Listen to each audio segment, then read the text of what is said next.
I think we should cut ties with Turkey. It's an enemy state. তুরস্কের নাম শুনলেই এখন কাঁপছে তেল আবিব। অটোমানদের পদধ্বনি শুনে ইসরায়েলের মন্ত্রীদের রাতের ঘুম হারাম হয়ে গেছে। গাজায় তুর্কি সেনা মোতায়েনের কথা উঠতেই ইসরায়েলি মন্ত্রী আমিলিখাই চিকলি চিৎকার করে বলছেন, এটি হবে এক বিপর্যয়, আমরা এটা কখনোই মানব না। ইসরায়েলের ডায়াসপোরা অ্যাফেয়ার্স বা প্রবাসী বিষয়ক মন্ত্রী চিকলি সম্প্রতি এক সাক্ষাৎকারে স্বীকার করেছেন এক হার হিম করা সত্য। তিনি বলেছেন, গাজার মাটিতে যদি তুর্কি সেনারা পা রাখে তবে তা হবে ইসরায়েল রাষ্ট্রের জন্য এক মেজর থ্রেট বা অস্তিত্বের হুমকি। কেন জানেন? কারণ ইসরায়েল ভয় পাচ্ছে গাজার মাটিতে তুর্কি সেনারা থাকলে তাদের আইডিএফ বা ইসরায়েলি ডিফেন্স ফোর্সের সাথে সরাসরি সংঘাত বেঁধে যেতে পারে, আর সেই সংঘাত ডেকে আনবে এক মহাযুদ্ধ। চিকলি স্বীকার করেছেন, ছোট কোনো ভুল বোঝাবুঝি থেকেই আগুন জ্বলে উঠতে পারে। ইসরায়েল বুঝতে পারছে তুরস্কের মতো শক্তিশালী দেশের সামনে দাঁড়ালে তাদের দাদাগিরি শেষ হয়ে যাবে। এতদিন তারা হামাসকে ভয় পেত, এখন তারা ভয় পাচ্ছে এরদোয়ানের বাহিনীকে। গাজার পুনর্গঠন বা শান্তি রক্ষার নামে তুরস্ক আসলে ইসরায়েলের গলার কাঁটা হয়ে ঢুকছে। আজকের ভিডিওতে আমরা দেখব কেন ইসরায়েল তুরস্ককে নিয়ে এত ভীত, গাজায় তুর্কি সেনা ঢুকলে আসলে কি ঘটবে, এবং কেন নেতানিয়াহুর সরকার একে বিপর্যয় বলছে। চলুন পর্দার আড়ালের সত্যটা জেনে নেওয়া যাক। কিন্তু প্রশ্ন হলো, কেন ইসরায়েল গাজায় তুর্কি সেনাদের উপস্থিতিকে তাদের রাষ্ট্রের জন্য মেজর থ্রেট বা বড় হুমকি মনে করছে? তারা কি তুরস্কের সামরিক শক্তির কাছে নিজেদের অসহায় ভাবছে, নাকি এর পেছনে লুকিয়ে আছে অন্য কোনো গোপন ভয়? চিকলি কেন আশঙ্কা করছেন যে আইডিএফ এবং তুর্কি বাহিনীর মধ্যে সরাসরি যুদ্ধ বেঁধে যেতে পারে? এরদোয়ান বাহিনী কি গাজায় ঢুকলে ইসরায়েলকে ছেড়ে কথা বলবে না, নাকি ইসরায়েল ভয় পাচ্ছে যে তাদের সেনারা তুর্কি সেনাদের সামনে টিকতে পারবে না? আমেরিকা যখন তুরস্ককে আমন্ত্রণ জানাচ্ছে তখন ইসরায়েল কেন ভেটো দিচ্ছে?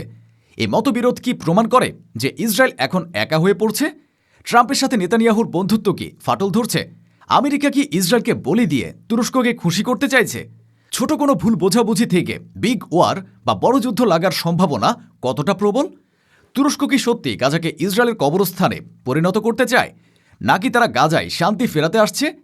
এই সব প্রশ্নের উত্তর জানতে এবং গাজার এই নতুন সমীকরণটির নতুন মোড় উন্মোচন করতে ভিডিওটিতে একটি লাইক দিয়ে শেষ পর্যন্ত আমাদের সাথেই থাকুন। চলুন ভূ রাজনীতির এই জটিল দাবা খেলাটির বিশ্লেষণ করি। ঘটনা সূত্রপাত হয় ইসরায়েলি মন্ত্রী আমিলিখাই চিকলির এক সাক্ষাৎকারের মাধ্যমে। তিনি কোনো রাগঢাক না রেখেই স্পষ্ট ভাষায় বলেছেন, যাই হোক না কেন আমরা গাজায় তুর্কি সেনাদের উপস্থিতি মেনে নিতে পারি না, এটি আমাদের জন্য লাল দাগ। তার যুক্তি হল তুরস্ক এবং হামাসের সম্পর্ক অত্যন্ত ঘনিষ্ঠ। এরদোয়ান হামাসকে সন্ত্রাসী মনে করেন না এবং তাদের মুক্তিযোদ্ধা বা মুজাহিদ বলেন। তুরস্কে হামাসের অফিস আছে, নেতারা সেখানে নিয়মিত যাতায়াত করেন। তাই তুর্কি সেনা যদি গাজায় ঢোকে তবে তারা হামাসকে নিরস্ত্র করবে না, বরং তাদের সুরক্ষা দেবে। চিকলি বলেছেন, এটি আইডিএফ এবং তুর্কি বাহিনীকে মুখোমুখি দাঁড় করিয়ে দেবে। তিনি আশঙ্কা প্রকাশ করেছেন যে গাজার সরু অলিগলিতে যখন ইসরায়েলি এবং তুর্কি সেনারা টহল দেবে তখন যে কোনো ছোট ঘটনায় গুলি বিনিময় হতে পারে, আর একবার যদি গুলি চলে তবে তা থামানো কঠিন হবে। ইসরায়েল এ ঝুঁকি নিতে চায় না। তারা জানে তুরস্ক ন্যাটো সদস্য এবং তাদের সেনাবাহিনী বিশ্বের অন্যতম সেরা। তাদের সাথে যুদ্ধে জড়ালে আমেরিকাও ইসরায়েলকে বাঁচাতে পারবে না। ন্যাটোর আর্টিকেলের কারণে তুরস্কের উপর হামলা মানে পুরো ন্যাটোর উপর হামলা। ইসরায়েল কি সেই সাহস দেখাবে? চিকলি এই ঘটনাকে ডিজাস্টার বা বিপর্যয় বলেছেন। কিন্তু কেন? এর উত্তর খুব সহজ এবং গভীর। প্রথমত, গাজে যদি তুর্কি সেনা থাকে তবে ইসরায়েল আর ইচ্ছে মতো সেখানে বিমান হামলা চালাতে পারবে না। তারা আর ফিলিস্তিনিদের উপর গুলি চালাতে পারবে না, কারণ সেখানে তুরস্কের সেনারা পাহারায় থাকবে। ইসরায়েলের বিমান যদি তুর্কি সেনাদের উপর দিয়ে ওড়ে বা ভুল করে বোমা ফেলে তবে তুরস্ক তার জবাব দেবে। দ্বিতীয়ত, ইসরায়েল এতদিন গাজাকে তাদের ব্যক্তিগত জেলখানা বানিয়ে রেখেছিল। তারা ঠিক করত গাজায় কি ঢুকবে আর কি বের হবে, কিন্তু তুরস্ক ঢুকলে সেই জেলখানা ভেঙে যাবে। তুরস্ক গাজা সীমান্ত খুলে দেবে এবং সেখানে ত্রাণ এবং পুনর্গঠনের সামগ্রী পাঠাবে। গাজা আবার স্বাধীন হয়ে উঠবে। তৃতীয়ত, গোয়েন্দা নজরদারি। গাজায় ঘাঁটি গেড়ে তুরস্ক ইসরায়েলের গভীরে নজরদারি চালাতে পারবে। ইসরায়েলের মিসাইল সাইলো, এয়ারবেস সবই তুরস্কের রাডারের আওতায় চলে আসবে। ইসরায়েলের জন্য এটা সবচেয়ে বড় বিপর্যয়। তারা চায় গাজা সবসময় দুর্বল, পরাধীন এবং অন্ধকারে থাকুক। তুরস্কের উপস্থিতি সেই ইচ্ছার কফিনে শেষ পেরেক ঠুকে দেবে। সামরিক দিক থেকেও ইসরায়েল তুরস্ককে ভয় পায়। তুরস্কের সেনাবাহিনী বা টার্কিশ আর্মড ফোর্সেস আইডিএফের চেয়েও সংখ্যায় এবং অভিজ্ঞতায় অনেক এগিয়ে। তুরস্কের কাছে আছে নিজস্ব ড্রোন প্রযুক্তি, যা ইউক্রেন এবং কারাবাখি যুদ্ধের মোড় ঘুরিয়ে দিয়েছে।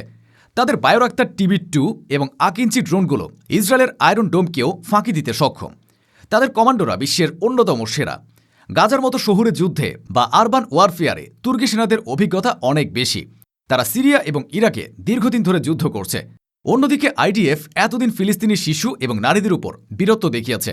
তাদের রিজার্ভিস্ট সেনারা মানসিকভাবে দুর্বল, কিন্তু যখন তারা সত্যিকারের এক সেনাবাহিনীর মুখোমুখি হবে তখন তাদের অবস্থা কি হবে তা চিকলি খুব ভালো করে জানেন। তাই তিনি যুদ্ধের আগেই পরাজয় মেনে নিচ্ছেন।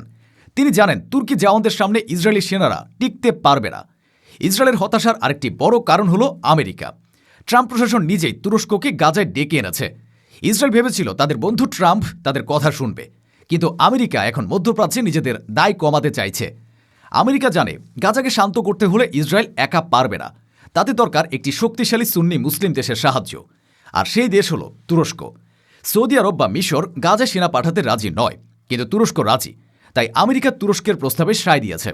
চিকলি এবং নেতানিয়াহু বুঝতে পারছেন আমেরিকা তাদের স্বার্থে ইসরায়েলকে বলি দিতেও প্রস্তুত। তাই তারা এখন নিজেরাই চিৎকার করছে যাতে বিশ্ব তাদের কথা শোনে।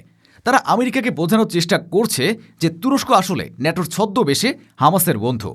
কিন্তু বাস্তবতা হলো আমেরিকা যদি চায় তুরস্ক আসুক, তবে ইসরায়েলের কিছু করার থাকবে না। নেতানিয়াহু এখন এক অসহায় দর্শক মাত্র। তিনি দেখছেন তার পায়ের তলার মাটি সরে যাচ্ছে। তুরস্ক কেন গাজায় আসতে এত আগ্রহী? এরদোয়ান কি শুধুই শান্তির জন্য আসছেন? বিশ্লেষকরা বলছেন না, তুরস্কের লক্ষ্য আরও সুদূর প্রসারী। তুরস্ক চায় পূর্ব ভূমধ্যসাগরে তাদের প্রভাব বিস্তার করতে। গাজায় ঘাঁটি গাড়লে তুরস্কের নৌবাহিনী ভূমধ্যসাগরের এই অংশেও টহল দিতে পারবে। এটি ইসরায়েলের গ্যাস ক্ষেত্রগুলোর জন্যও হুমকি। তাছাড়া এরদোয়ান নিজেকে মুসলিম বিশ্বের নেতা হিসেবে প্রতিষ্ঠিত করতে চান। গাজাকে রক্ষা করা তার জন্য এক পবিত্র দায়িত্ব।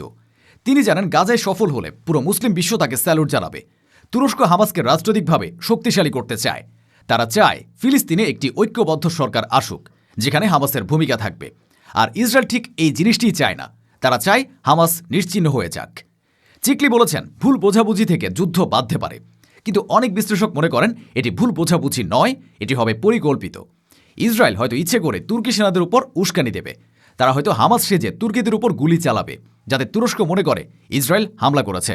অথচ ইসরায়েল তুরস্কের কনভয় আটকাতে যাবে, তখন তুরস্ক চুপ থাকবে না, তারা পাল্টা গুলি চালাবে।